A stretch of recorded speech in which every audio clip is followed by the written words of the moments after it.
Por el principio, ahí estábamos en Algo Habrán Hecho con Mario hablando de la primera deuda que se tomó en 1822, entre 1822 y 1824 con Rivadavia. Está por cumplir 200 años la primera deuda externa argentina. Supuestamente. Qué contentos se van a poner ellos. Sí, la van a celebrar. Con la casa Baring Brothers de Londres.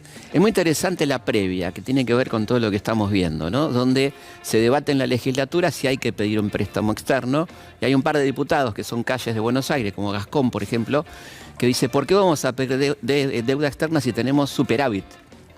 Y entonces el ministro Manuel José García de Rivadavia dice, para entrar en el mercado financiero mundial. O sea, como dice hoy también. Para entrar debiendo Macri, plata, digamos. Exactamente. Y yo creo que acá hay una clave muy interesante, que es, a veces nos enojamos con la cosa de lo corto, y hay algo más importante. Todas las experiencias neoliberales, que son la libertadora, la dictadura, el menemismo y el macrismo, endeudaron a largo plazo, digamos, con un objetivo mucho más importante que lo inmediato, más allá de las cuestiones políticas de ganar una elección o no, era la cosa de condicionar absolutamente al país, ¿no? Una política económica que no puede hacer otra cosa que obedecer los planes del fondo. Claro, eso también es una dependencia política a largo plazo, ¿no? Exactamente, es un plan a largo plazo, como decía Rodolfo Walsh, el plan de hambre a largo plazo, donde a vos ya te condicionan, y por más buena voluntad que tengas, le pasó a Alfonsín, ¿no? El postdictadura, por ejemplo, la cuestión de que estás tan endeudado y tan apretado a establecer estas políticas que plantea el fondo.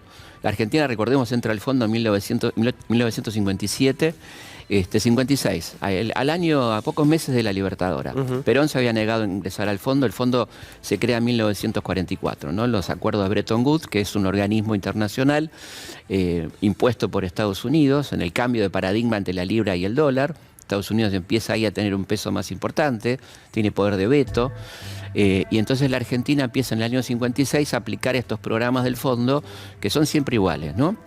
Es decir, por un lado, control salarial, liberación de precios, control impositivo, con una idea muy interesante que es contener el consumo interno, que la gente consuma menos, se liberan divisas y esas divisas se pueden aplicar al pago de deuda, ¿no?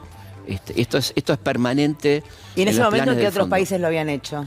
Lo hicieron en montones de países. Pero el último fue récord para Argentina. El récord de Argentina, el préstamo fue récord. Hubo un préstamo muy importante que se suele omitir, que se le dio a De la Rúa, que fue el megacanje, claro.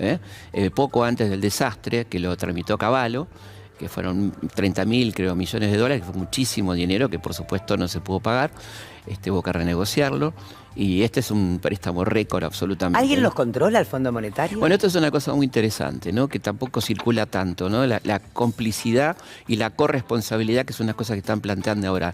El fondo es corresponsable absolutamente por haber prestado este dinero, porque después te controlan, pero parece que en ese momento no hubo control. Claro. En el momento de dar este préstamo. Si no se podía, ¿qué iban a hacer? De hecho, van a hacer una revisión ahora y se va a anunciar la revisión, digamos, de la forma en la que se concedió este préstamo. Casualmente, el 20 de diciembre de 2021 se va a conocer ese informe, ¿no? Exactamente, 20 de diciembre, día trágico, el 20 aniversario del 2001, que bueno, todos recordamos lo que pasó, ¿no? Así que yo creo que es interesante esta idea de que la cosa es mucho más complicada y mucho más tremenda, ¿no? Que es la idea de tomar deuda como un condicionante político, no solamente como un salvataje o un salvavidas. Hay una cuestión ideológica en tomar deuda, tanta deuda a largo plazo, que te condiciona absolutamente, claro. ¿No? Y esto creo que es algo que tenemos que tener en cuenta. Bueno, ahí se veía justamente la escena de Néstor Kirchner en el 2005, claro. Justamente eliminando ese condicionamiento, lamentablemente por poco tiempo. Por poco tiempo. Pero ahí viste, vos lo decís también en algunos otros informes que yo he visto, que la gente cree que depender del Fondo Monetario nos puede hacer convertir en Estados Unidos. De ninguna manera. Decías que realmente terminaríamos siendo más como India que como Estados Unidos. No, Estados Unidos tiene una ventaja sobre nosotros, que emite dólares. Nosotros no emitimos dólares. Ahí ya tenés, un pequeño... una gran diferencia, ¿no? Y ese dato no es un dato menor. Así que yo creo que es interesante siempre ir un poquito más allá, ¿no? Pero para eso hay que saber. Para eso hay que saber, conocer y estudiar.